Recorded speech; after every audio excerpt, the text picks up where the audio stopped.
తాకట్లో ఉన్న మీ బంగారాన్ని విడిపించి ఆ రోజు ఆన్లైన్ రేటుకి కొంటాం. Sharma gold company.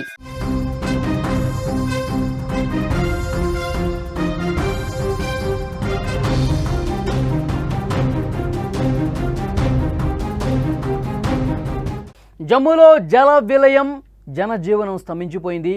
కొట్టుకుపోయాయి వందలాదిగా ఇళ్ళు. రోడ్డు మార్గాల పరిస్థితి కూడా అదే విధంగా ఉంది. తావీ నది ప్రమాదకర స్థాయిని మించి ప్రవహిస్తుంది. అక్కడ రైల్వే ట్రాకులు, రైళ్లు కూడా పూర్తిగా దెబ్బతిన్న పరిస్థితుంది. రైళ్లు రద్దయిపోయాయి. హెలికాప్టర్తో సహాయక చర్యలు ముమ్మరం చేస్తూ ఉన్నారు. కానీ అక్కడ జరిగిన విధ్వంసం, కోల్పోయిన ఆస్తులు గతంలో ఎప్పుడూ ఇలాంటి విపత్తు చూడలేదని స్థానికులు చెప్తున్నారు. రాబోయే 2-3 రోజులు కూడా భారీ వర్షాల హెచ్చరికలు ఉన్న నేపథ్యంలో అక్కడ ప్రజలు భయం గుప్పిట్లో కాలం గడుపుతున్న పరిస్థితి. ఇటీవల కాలంలో దేశవ్యాప్తంగా వర్షాలు బీభత్సమే సృష్టిస్తున్నాయి. ఒకప్పుడు ప్రజలకు జీవనాధారమయ్యాయి వర్షాలు. ఇప్పుడు ప్రాణాలు, ఆస్తులు హరించివేసే మృత్యువుగా మారిపోతున్నాయి. భారీ వర్షాల కారణంగా ఇటీవల కాలంలో ఉత్తర భారతంలో హిమాచల్ ప్రదేశ్, ఉత్తరాఖండ్, ఢిల్లీ వంటి రాష్ట్రాల్లో ఎంతో విధ్వంసం జరిగింది. ఆ రాష్ట్రాల్లో వరదలు, ఆ రాష్ట్రాల్లో కొండ చర్యల వల్ల వందలాది మంది ప్రాణాలు కోల్పోయిన పరిస్థితుంది. ముఖ్యంగా ఢిల్లీలో యమునా నది ఉప్పొంగి ప్రవహించడంతో లోతట్టు ప్రాంతాలు పూర్తిగా మునిగిపోయాయి. ఈ విపత్తుల నుంచి ప్రజలు ఇంకా కోలుకోనే లేదు. సరిగ్గా అదే సమయంలో ఇప్పుడు జమ్మూ కాశ్మీర్ను వానలు, వరదలు భయపెడుతున్నాయి. గత కొన్ని రోజులుగా జమ్మూ కాశ్మీర్ను కుండపోత వర్షాలు, వరదలు కుదిపేస్తున్నాయి. జమ్మూ ప్రకృతి ప్రకోపానికి అల్లాడిపోతోంది. అల్లకల్లోలంగా తయారవుతున్న సిచ్యువేషన్ కూడా ఉంది. నిత్యం పర్యాటకులు, భక్తులతో కళగళ్లాడే ఆ ప్రాంతం ఇప్పుడు ఒక మృత్యువలయంగా మారిపోయిన పరిస్థితి. ప్రాణాలు అరచేతిలో పట్టుకొని బతుకు పోరాటం చేస్తూ ఉన్నారు అక్కడి స్థానిక ప్రజానీకం. విజువల్స్లో మీరు చూస్తున్నారు. తావీ నది పొంగి ప్రవహించే పరిస్థితి చూస్తున్నాం. ఉప్పొంగుతోంది, మహోగ్ర రూపం దాలుస్తోంది. స్థానిక జనావాసాల్లోకి విపరీతంగా ఆ వరద రావడంతో వాళ్ళందరూ కూడా తమ సామాన్లు చేతబట్టి వాళ్ళందరూ కూడా వేరే సురక్షిత ప్రాంతాలకు తరలిపోతున్నటువంటి పరిస్థితి ఉంది. కొంత భయానకమైనటువంటి సిచ్యువేషన్ కూడా అక్కడ చాలా స్పష్టంగా కనిపిస్తుంది. అక్కడ తావీ నది మహోగ్ర రూపాన్ని దాలుస్తూ పైకి ఎగబాకే విధంగా బ్రిడ్జిల మీదకి తోసుకుంటూ ఆ వరద వస్తుందో చాలా స్పష్టంగా మనం చూస్తున్నాం. ఎక్కడికక్కడ రోడ్లు కొట్టుకుపోయాయి. ఆ రోడ్లు కోసుకుంటూ ఆ వరద తాకిడికి, బలమైనటువంటి తాకిడికి రోడ్లు మొత్తం కూడా కోసుకొని పోవడంతో, కట్ అయిపోవడంతో అక్కడ వెళ్తున్నటువంటి వాహనాలు కూడా ప్రమాదానికి గురవుతున్నటువంటి పరిస్థితి ఉంది. విజువల్స్లో చాలా స్పష్టంగా మీరు చూస్తున్నారు. ఒక్కసారిగా వరద తాకిడికి అక్కడ రోడ్డు ఒక్కసారిగా కుంగిపోయింది, ఒకవైపు కోసుకుపోయింది. అటువైపుగా వెళ్తున్నటువంటి వాహనాలు కూడా ఒక ప్రమాదకర పరిస్థితుల్లో చిక్కుకున్నటువంటి పరిస్థితి చాలా స్పష్టంగా ఈ స్క్రీన్ మీద మీకు కనిపిస్తున్నటువంటి విజువల్ చూస్తే అర్థమవుతుంది. జమ్మూలో ప్రస్తుతం పరిస్థితి అత్యంత భయానకంగా ఉందని చెప్పాలి. వందల ఏళ్లుగా చూడని విధ్వంసాన్ని అది చూపిస్తోంది. గత కొన్ని రోజులుగా అక్కడ భారీ వర్షాలు పడుతున్నాయి, భారీ వరద వస్తూ ఉంది, నగరాలను ముంచెత్తుతున్న పరిస్థితి ఉంది. ప్రజలు బయటకు రాలేని పరిస్థితి ఏర్పడింది. రోడ్లు, రైల్వే ట్రాకులు అన్నీ కూడా కొట్టుకుపోయాయి. ఎటు చూసినా ఒక భయానకమైనటువంటి పరిస్థితులే కనిపిస్తున్నాయి. అసలు ఏమీ కూడా ప్రజలు బయటకు వచ్చి తమ నిత్యావసరాలు కొనుగోలు చేసేందుకు, లేకపోతే సురక్షితంగా వేరే ప్రాంతానికి కూడా వెళ్ళలేని సిచ్యువేషన్ ఉందంటే అక్కడ ఏ విధంగా ఈ వరదలు అనేవి భయం కల్పిస్తున్నాయి కూడా అర్థమవుతోంది. ఎటు చూసినా వరద నీరే కనిపిస్తోంది. కళ్ళ ముందు కదలాడుతున్న మృత్యువు ప్రజలను భయభ్రాంతులకు గురి చేస్తోంది. తావీ నది ప్రమాదకర స్థాయిని మించి ప్రవహిస్తుండడంతో పరిసర ప్రాంతాల ప్రజలు కూడా ఆందోళనలో ఉన్నారు. చాలామందిని సురక్షిత ప్రాంతాలకు తరలించారు. ఇంకా కొన్ని ప్రాంతాల్లో ప్రజలు తమ ఇళ్లలోనే చిక్కుకుపోయారు. అక్కడ రెస్క్యూ జరుగుతోంది, అక్కడ సహాయక కార్యక్రమాలు కొనసాగుతున్నాయి. ఈ వర్షాలు, వరదల వల్ల జమ్మూ, ఢిల్లీ రైల్వే లైన్లో ట్రాకులు పూర్తిగా దెబ్బతిన్నాయి. జమ్మూకు వెళ్లే అన్ని రైళ్లు కూడా రద్దు చేశారు. దోడాలోని భలీసా ప్రాంతంలో క్లౌడ్ బరస్ట్ కారణంగా కాలువలు పొంగి అక్కడ ఉధృతంగా ప్రవహించి లోతట్టు ప్రాంతాలు జలమయం చేసిన పరిస్థితి.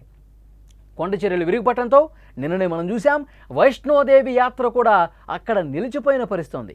వైష్ణోదేవి యాత్రకు వెళ్లే భక్తులు తీవ్రంగా ఇబ్బంది పడ్డారు. 30 మంది ఆ కొండ చర్యలు విరిగిపడి ఆ కొండ బండరాళ్లు కింద నలిగిపోయి చనిపోయారంటే పరిస్థితి ఎంత భయంకరంగా ఉందనేది కూడా అక్కడ అర్థమవుతుంది.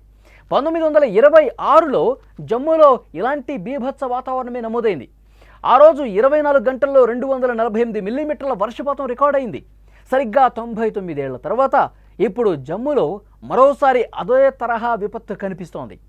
చరిత్ర పునరావృతం అవుతోందని చెప్తున్నట్లే జమ్మూలో కూడా అదే స్థాయిలో వర్షాలు కురుస్తా ఉన్నాయి ప్రస్తుతం. ఈ రికార్డు వర్షాల వల్ల తావీ నది ఎప్పుడూ కూడా గతంలో ఎప్పుడూ చూడనటువంటి వరద ఒక భీకరమైనటువంటి ఒక ఉత్పాతంలా మహోగ్ర రూపం దాల్చి ఆ నదిలో వరద పొంగుకొని వస్తూ ఉంటే అక్కడ ఉన్నవాళ్ళు భయపడిపోతామన్నారు. మొత్తం పట్టణాలు నగరాల్ని ముంచేస్తుందా ఈ ఉగ్రరూపం దాల్చిన నది అని చెప్పి అందరూ స్థానికంగా ఉన్న వాళ్ళందరూ కూడా భయభ్రాంతులతో కాలం వెళ్లదీస్తున్న పరిస్థితి ఉంది. ఈ ఒక్క రాత్రి గడిస్తే చాలు, ఈరోజు గడిస్తే చాలు అన్న స్థాయిలో అక్కడ పరిస్థితి ఉంది అంటే ఎంత దారుణంగా సిచ్యువేషన్ ఉందో అర్థం చేసుకోవచ్చు. ఈ భారీ వరదలు నగరాన్ని ముంచెత్తడమే కాకుండా ప్రజల గుండెల్లో తీవ్ర భయాన్ని నింపాయి. జమ్మూలో చాలా రోడ్లపై వాహనాలు వరదలో కొట్టుకుపోతున్నాయి. ఇళ్లలోకి నీళ్లు రావడంతో ప్రజలు అక్కడ బతకలేని పరిస్థితి ఏర్పడింది. స్థానికుల చెప్తున్నటువంటి వివరాల ప్రకారం వర్షం ప్రారంభమైన కొన్ని గంటల్లోనే నీరు ఇళ్లలోకి వస్తోంది. చాలామందికి వస్తువులు కూడా తీసుకోవడానికి సమయం దొరకలా. లోతట్టు ప్రాంతాల్లో పరిస్థితి మరీ దారుణంగా ఉంది. ఆకస్మిక వరదలతో చాలా ఇళ్లు కొట్టుకుపోయాయి. ఇళ్లలో దాచుకున్నటువంటి తమ ఆస్తులు ఏవైతే ఉన్నాయో, బంగారం ఏదైతే ఉందో, ఆభరణాలు ఏవైతే ఉన్నాయో అవి కూడా కొట్టుకుపోయిన పరిస్థితి ఉంది.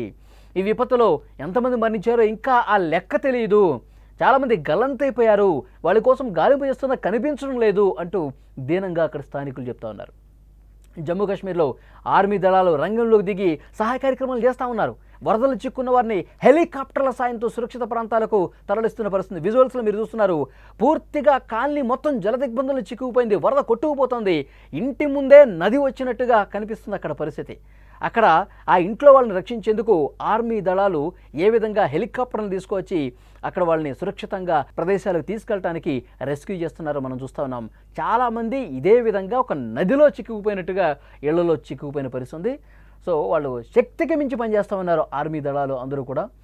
బలగాలు ఇంకా ఎంతమంది కావాలంటే అంతమందిని రెస్క్యూ కోసం పంపిస్తామని ప్రభుత్వం కూడా చెప్తోంది. సహాయ కార్యక్రమాలు వేగం చేస్తూ ఉన్నారు. ప్రమాదకర పరిస్థితుల్లో కూడా ఆర్మీ బలగాలు ప్రజల కోసం పనిచేస్తూ ఉన్నారు. అక్కడ స్థానిక ప్రజానీకం తీవ్రమైనటువంటి ఇబ్బందుల్లో ఉంది, వరదలో చిక్కుకుపోయి ఉన్నారు. వాళ్ళందరినీ రక్షిస్తూ రాత్రింబవళ్ళు కష్టపడి పనిచేస్తున్నారు. ప్రభుత్వం ప్రజలను ఎప్పటికప్పుడు అప్రమత్తం చేస్తోంది. అనవసరంగా బయటకు రావద్దని హెచ్చరిస్తూ ఉంది. ఇంకా ఎవరైనా చిక్కుకుపోయి ఉంటే స్థానిక అధికారులకు సమాచారం అందించండి, మిమ్మల్ని కాపాడే ప్రయత్నం 100కు 100% చేస్తాం. అక్కడ మీ ఏరియాలో ఎలాంటి సిచ్యువేషన్ ఉంది, అక్కడ వరద ప్రవాహం ఏ విధంగా ఉంది, ఇళ్లలోకి వాటర్ వచ్చే పరిస్థితి ఉందా, ఆ ఫ్లోటింగ్ ఏ విధంగా ఉంది, ఈ డీటెయిల్స్ అన్ని తెలియజేయండి. మీకు ఆహార వసతులకి ఏమన్నా ఇబ్బంది ఉందా, ఇవన్నీ కూడా స్థానిక అధికార యంత్రాంగానికి చెబితే వాటిని పరిశీలించి వెంటనే వేగంగా తగు చర్యలు తీసుకుంటామని ప్రభుత్వ యంత్రాంగం కూడా చెప్తున్న పరిస్థితి. మీరు చూస్తున్న విజువల్స్ జమ్మూ అండ్ కాశ్మీర్లో స్థానికంగా ఉన్నటువంటి పరిస్థితులు, అక్కడ తావి నది మహగ్గు రూపం దాల్చినటువంటి పరిస్థితులు, లోతట్టు ప్రాంతాలు పూర్తిగా మునిగిపోయిన పరిస్థితులు, అక్కడ జరుగుతున్న సహాయక కార్యక్రమాలు, ఇవాల్టికి అక్కడ ఉన్నటువంటి సిచ్యువేషన్ని మీరు చూస్తూ ఉన్నారు. ఇంకా 2-3 రోజుల పాటు భారీ వర్షాలు కురుస్తాయి కాబట్టి గతంలో ఎప్పుడు లేనట్లుగా గత 100 ఏళ్లలో ఎప్పుడూ చూడనటువంటి మహోగ్ర రూపం ఈ సంవత్సరం కనిపించేసరికి స్థానికులు గజగజ వణికిపోతున్నారు.